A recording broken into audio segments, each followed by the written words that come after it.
Stage پر بیٹھے ہوئے محترم ساتھیوں، دوستوں، خواتین و حضرات، سب سے پہلے میں پروگریسو اسٹوڈنٹس کو مبارکباد دینا چاہتا ہوں جنہوں نے آج کی اس پروقار تقریب کا اہتمام کیا ہے۔ حقیقت یہ ہے کہ کسی بھی ملک کی قوت وہاں کے عوام کی قوت ملک کے مختلف حصوں کے عوام کے درمیان پائی جانے والی یکجہتی ہوتی ہے۔ اصل طاقت یہی ہوتی ہے جو مختلف علاقوں کے عوام کو آپس میں جوڑتی ہے۔ ملک کبھی ٹینکوں سے، جہازوں سے نہیں بچتے، ملک عوام کی قوت سے بچتے ہیں اور عوام کی یکجہتی سے بچتے ہیں۔ اور جب ہم اپنے عثمان کاکڑ صاحب کی طرح کے شہیدوں کو مل کر یاد کریں گے تو مجھے یقین ہے کہ یہ جو ہماری لڑائی ہے جمہوریت کے لیے، انسانی حقوق کے لیے، مزدوروں کے حقوق کے لیے، کسانوں کے حقوق کے لیے، خواتین کے حقوق کے لیے، مذہبی اقلیتوں کے حقوق کے لیے، یہ لڑائی قوت پکڑے گی۔ مجھے یقین ہے کہ ہم بہت مشکل صورتحال سے دوچار ہیں، لیکن جب تک ہمارے اندر عثمان کاکڑ جیسے لوگ ہیں جو کہتے ہیں کہ یہ قبرستان نہیں ہے، جو کہتے ہیں کہ آپ نے اس ملک کو ایک بڑے جیل خانے میں تبدیل کیا ہے، جرنیل شاہی نے اس ملک کو ایک بڑے جیل خانے میں تبدیل کیا ہے، ہم کیسے نہیں، ہم غاصبوں کو غاصب کیا نہیں کہیں گے، ہم قاتلوں کو قاتل نہیں کہیں گے، ہم اغواکاروں کے اغواکار نہیں کہیں گے، ہم زمین پکڑنے والے مافیا کو مافیا نہیں کہیں گے۔ ایسے نہیں ہوگا، ہم ضرور یہ کہیں گے اور اس وقت تک کہتے رہیں گے جب تک یہ استحصال ختم نہیں ہوتا، جرنیل شاہی کا خاتمہ نہیں ہوتا اور پاکستان کو اس کے اصلی مالکوں یعنی عوام کو لوٹایا نہیں جاتا اور عوام کو ملکیت نہیں واپس کر دی جاتی۔ مجھے یقین ہے یہ لڑائی جاری رہے گی۔ دوستو، مشکل وقت ہم نے پہلے بھی دیکھے ہیں، یہاں جاوید حافظ صاحب بیٹھے ہیں، ہم اس نسل کے لوگ ہیں جنہوں نے ایوب خان کی خلاف جو تحریک چلی تھی وہاں سے ہم نے شروع کیا تھا۔ مجھے یاد ہے 1971 میں جب بنگال میں فوجی کارروائی ہوئی تو یہاں لاہور میں ہم نے ایک چھوٹا سا جلسہ منعقد کیا تھا۔ پختون اسٹوڈنٹ فیڈریشن کے 6 یا 7 اسٹوڈنٹس ہم پشاور یونیورسٹی سے آئے تھے، بلوچستان سے BSO کے ساتھی آئے تھے، سندھ نیشنل اسٹوڈنٹ فیڈریشن کے ساتھی آئے تھے، یہاں پنجاب اسٹوڈنٹس یونین کے ساتھی تھے، حبیب جالب نے نظم پڑھی تھی اور طاہرہ مظہر علی خان صاحبہ نے یہاں تقریر کی تھی۔ ہم نے کہا تھا کہ بنگالیوں کو پر ظلم بند کرو ورنہ یہ ملک ٹوٹ جائے گا، اور آپ نے دیکھا کہ ویسے ہی ہوا، اور پھر حبود الرحمان کمیشن کی رپورٹ جو ہے وہ چھپی نہیں۔ اصل بات یہ ہے کہ ابھی تک ان کا محاسبہ نہیں ہوا۔ اصل جو قصہ ہے وہ یہ ہے، دیکھیں نا، جب مشرف پر مقدمہ چلا ہے، مشرف کہاں ہے؟ عدالتیں، ہماری عدالتوں کو یعنی شرم نہیں آتی۔ اب دیکھیں نا، علی وزیر کی ضمانت کی درخواست 3 مہینے رہی سندھ ہائی کورٹ میں، یعنی انہیں مسترد نہیں کی، اس لیے کی کہ جلدی کہیں سپریم کورٹ نہ چلا جائے۔ 3 مہینے وہ اس میں بیٹھے رہے، اور 3 مہینے کے بعد ان کو ری ہیئرنگ کرنی تھی دوبارہ، ورنہ سننا پڑتا قانوناً، تو 3 مہینے سے 2 دن پہلے انہوں نے اس کو ریجیکٹ کیا، 2 دن پہلے ہی۔ پھر سپریم کورٹ میں چلے گئی۔ سپریم کورٹ نے کیا کیا؟ سپریم کورٹ نے کہا کہ یہ تو پشتو کی تقریر ہے تو یہ پشتو اکیڈمی کے پاس بھیج دی جائے تاکہ وہ اس کا ترجمہ ہمارے لیے کر لے۔ میں نے کہا کہ یہ سپریم کورٹ نے نہیں کہا کہ یہ نظم میں ترجمہ ہو یا نثر میں ترجمہ ہو، اگلی دفعہ اس پہ شاید ہو۔ تو عرض یہ ہے کہ ہم ایسے حالات میں کھڑے ہیں۔ حقیقت یہ ہے کہ یہ نظام ننگا ہو گیا ہے، یہ کوئی نظام نہیں ہے، کوئی عدالتیں نہیں ہیں، کوئی انتظامیہ نہیں، جرنیل شاہی ہے، یہ مارشل لاء ہے، نا اعلان شدہ غیر اعلانی مارشل لاء ہے، اور اس کو اس نام سے اگر پکاریں گے، اور میں سمجھتا ہوں لوگ جانتے ہیں یہ کہ بادشاہ ننگا ہے، اگر بادشاہ کا خیال ہے کہ وہ دھوکہ دے رہے لوگوں کو۔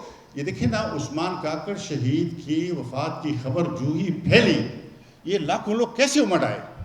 میڈیا نے نہیں بات کی، پوری طرح واضح طور پر شروع میں واضح نہیں تھا کہ کیا ہوا، لیکن لوگوں نے بھانپ لیا کہ کیا ہوا، لوگ سمجھ گئے کہ کیا ہوا، ان کو معلوم ہوا کہ کس نے قتل کیا۔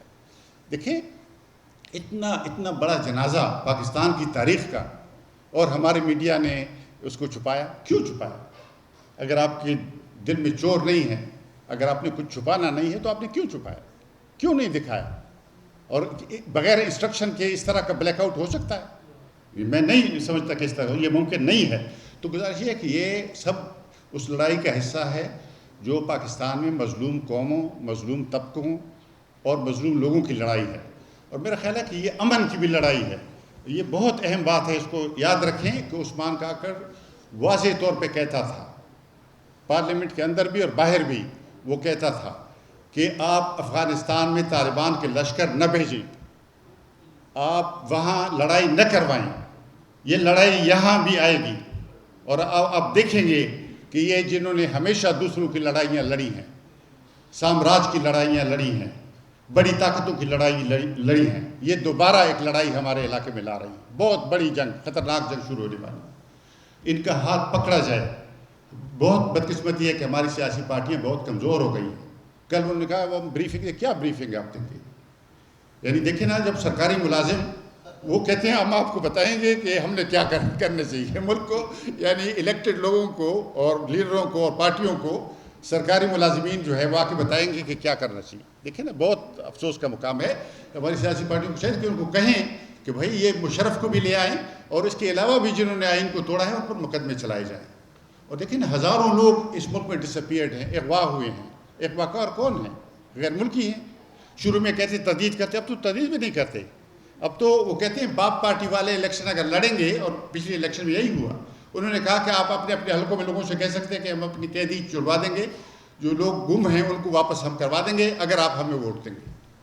آہستہ آہستہ سے وہ جس طرح سے راشننگ کرتے ہیں نا ایک ایک کر کے سودے بازی کے لیے، تو یہ نہیں چلے گا۔ یہ اس طرح کی نہ ریاستیں چلتی ہیں نہ ملک چلتے ہیں۔ دیکھیں نا، یہ ہمارے لیے تو، ہم تو جنرل گریسی کے نوکر نہیں تھے نا، ہم نے تو انگریزوں کے جوتے پالش نہیں کیے تھے نا، ہم نے تو اسٹرگل کی تھی۔ ہمارے ابا اجداد نے آزادی کے لیے لڑائی لڑی تھی، 100 سال بالکل۔ اپریل 1921 میں انجمن بنی پشاور میں، اپریل 1921، اور یہ دیکھیں اب 2021، 100 سال، اور اتنی لوگوں نے جیلیں کاٹی ہیں کہ اگر جمع کر لیں، یعنی صرف پشتونوں کی جیلیں ہزاروں سال کی جیل بنتی ہے، کیونکہ لوگوں نے ایسے 20 30 سال ایک ایک آدمی نے جیل کاٹی اور ہزاروں لوگ جیلوں میں گئے تھے۔ تو یہ تو ہم نے کوئی خیرات نہیں لی ہے، آزادی ہم نے اپنی سرزمین کے لیے مانگی تھی، اور آزادی مانگیں گے ہم، کسی غاصب کو تسلیم نہیں کریں گے، کسی ظلم کے نظام کو تسلیم نہیں کریں گے، کسی غیر آئینی نظام کو تسلیم نہیں کریں گے، آئین پر ہم چلیں گے، اور یہ ملک آئین کے بغیر نہیں چل سکتا۔ بالکل واضح بات ہے، یہ کوئی بہت پرانا ملک نہیں ہے، یہ کوئی ایرانی امپائر نہیں ہے جو 2500 سال سے ہے، 3000 سال کا چین نہیں ہے، یہ 47 میں بننے والا پاکستان ہے۔ اور 71 میں آپ نے دیکھا، آپ نے آئین کو اکھاڑا اور اس کا کیا نتیجہ ہوا۔ اب بھی ہمارے درمیان رشتہ جو ہے وہ آئین کا ہے، قانون کا ہے۔ اگر آپ قانون مانیں گے تو ہم سب ایک ساتھ چلیں گے، اور یہ بڑا ملک ہے، بہت اس میں امکانات ہیں، ریسورسز ہیں، محنت کش لوگ ہیں۔